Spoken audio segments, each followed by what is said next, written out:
All right, we are here on the Trent Acid Tribute Radio Show, and on the line with us, we have Missy Sampson. Missy, how are you doing? I'm doing okay today. How are you guys doing? Well, we've been saying this a lot, but I wish we could be speaking on different terms. Of course, we are here not to mourn the loss of Trent, but to more celebrate the life that was Trent Acid, or Michael Verdi, as some may know him. And we have a couple of questions for you, if you don't mind. We'll go ahead and get started. Absolutely. Go ahead. What do you think, and of course you were Trent's friend, so what do you think Trent wants his fans to remember him most for?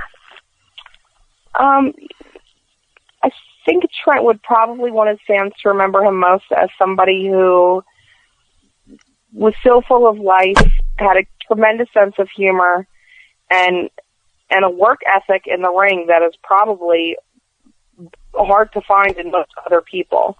He's somebody who always went out there, no matter what he had going on in his life. He always went to the ring and tried to give, 150% to the fans that paid for tickets. He was always of a philosophy where he didn't care if there were 500 people in the building or 5 people in the building. He always went out there and put the same work ethic into every match that he had. And I think that's what he'd like the fans to remember. That's a good thing, for fans to remember him by. He went out there and killed it, like you said. He would go out there and give it his all, whether it was his body or everything he had, physically. My next question for you is, what stuck out to you most about Trent? Oh, Jesus. Are we talking about Trent or are we talking about Mike Verdi? How about both? How about info during and personally, being that you knew them both? Okay. Again, what would stick out to me is his work ethic. Here's a guy who legitimately valued every fan in the building and the money that they had paid to come see, him and everybody else perform. He was always very aware of the fact that, especially lately with the economic times that we're having, that this was people's, hard-earned money that they were spending to come, not just be entertained, but support us in doing what we love to do. And he was always very conscious of that. And he would always say, you have to do it so that the fans in the back can see it too, because, those fans paid, their good money just like everybody else. So professionally, again, it would probably be his work ethic that sticks out to me the most.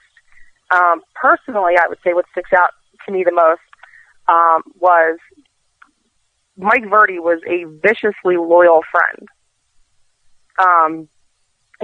I've been getting thanked a lot recently for quote-unquote everything I did for him. People don't understand that, I got back into friendship a lot from Mike. Last August when my dad died, he was the first person I called when I left the hospital. My dad had passed. And he literally dropped everything he was doing. And he was living with me at the time, but he was not home. Dropped everything he was doing and came home to be with me. And literally didn't leave my side for about 24 hours. Literally would not let me go anywhere without him, to make sure that he was here for me. In December when I had to have heart surgery, he woke up early and came to the hospital with me. Was there right before I went into surgery and literally was the first person I saw when I woke up in recovery. He was sitting next to my bed, holding my hand, rubbing my arm, telling me I was going to be okay. Wow. So, for all the funny stories we can tell, there was a real, genuine person behind the character or the name that you see put out there. Now, if you were to write a book about the life of Trent Acid or Michael Verdi, what would you call the title? Which is funny. Me and Johnny were talking about this the other day, that between me and him and Nick Burke, we probably could write, Trent's autobiography. God, what would I call it?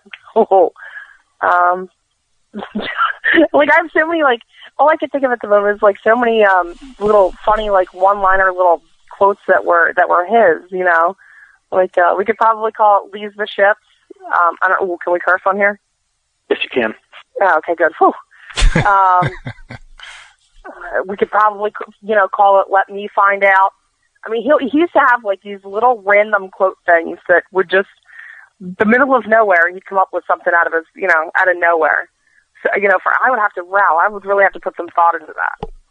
Into what we'd call the autobiography of Trent Acid. Now, my co-host, who is on the line with the Missionary, has a couple questions, so I'm going to let Missionary go ahead. Sure. Hey, Missy. I'm listening. I'm hanging in there. Trent Acid's crowning achievement or his crowning moment in his career, in your opinion? Oh, Jesus. Ooh. Didn't mean to stump you there. Jesus. God, next time I'm doing an interview with you guys have to send me the questions ahead of time. I feel like these are great questions, and I just feel like I'm unprepared to answer them. If I had to pick one, I would say probably any one of his multiple trips to Japan. I know he was really proud of that. He actually won and retired the Big Japan, I think it's cruiserweight or junior heavyweight title belt. Right. And as a matter of fact, technically he still owns the belt. He did, in fact, give it to his little brother. And I know he was always so proud that he was able to not only keep the belt, but give it to his little brother. So I'd probably say that's his crowning achievement, only because I know how much it meant to him. Right. To be able to give that belt to his little brother, and I know how much it means. Me and his little brother were talking about it Wednesday at his wake.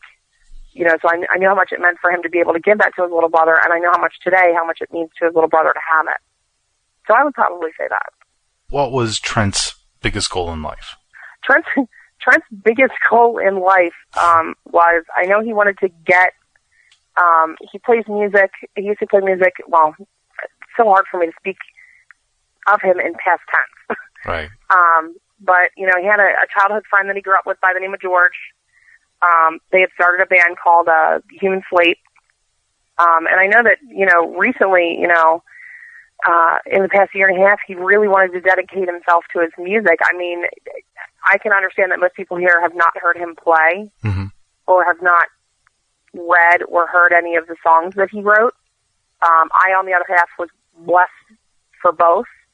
He wrote a lot while he lived here, and he would always, let me read everything that he wrote, where I'd come home from work and he'd be jamming by himself in the living room on his guitar. I know his music was very important to him. And really, I'd say his life goal was, he wanted to actually get signed to a label and produce music and go on the road. That was his big ultimate dream. What kind of music did he play, just out of curiosity? Because we've already heard some people say that he was influenced by Pearl Jam and stuff like that, but I'm just kind of curious. Yeah, Pearl Jam was his favorite band. He would play rock. I mean, he would play rock and roll stuff. Stuff that was influenced by people like, Pearl Jam or the Ramones, things like that. Right. So that's what he would play. What's the one thing about Michael Verdi you'll miss? You guys are gonna make me cry answering this. I'm sorry. Everything. I'm gonna miss everything. Here's somebody for the past year and a half. Sorry. Here's somebody that for the past year and a half was almost a daily part of my life. Even when he got arrested this last time, and when he went to rehab this last time, he would call me almost every day. Here's somebody I spoke to even when he wasn't living with me. This is somebody I spoke to almost every day. This is somebody who has become ingrained so much in my everyday life. I'm going to miss everything. I said to his sister the other day, when Mike lived with me, and actually come think about it, even when he didn't, it'd be the stupid little things like he'd get stuck somewhere and have to call and ask me to come get him. And I said to his sister the other day, I'd give anything for him to just call me and tell me he's stuck somewhere and I have to come get him. So that's what I'm going to miss most. I'm going to miss everything. Thank you, Missy. Thank you. I want to thank you for coming on and, taking your time out to share some memories of Trent with our fans. Well, thank you for having me. And again, I just want to really quick take this opportunity to thank, his fans and his friends, and everybody who is, signed on to come to Acid Fest July 10th at the arena, bell time's 2:30. everyone who has, made really nice graphics in regards to him, has written really wonderful things about him, has been there as much as they possibly can to try and support, myself and Johnny, Nick, the rest of, Homicide, the rest of his close friends. Like I said before, sometimes we can't answer everybody. Right. We all have a lot going on with us right now, but we are reading what you're writing. We see the pictures, we've watched the videos that you've made, they're actually really wonderful, beautiful things. So I just wanted to take the opportunity to thank everybody for that. And we thank you. No. Yeah, thank you very much. Thanks, guys.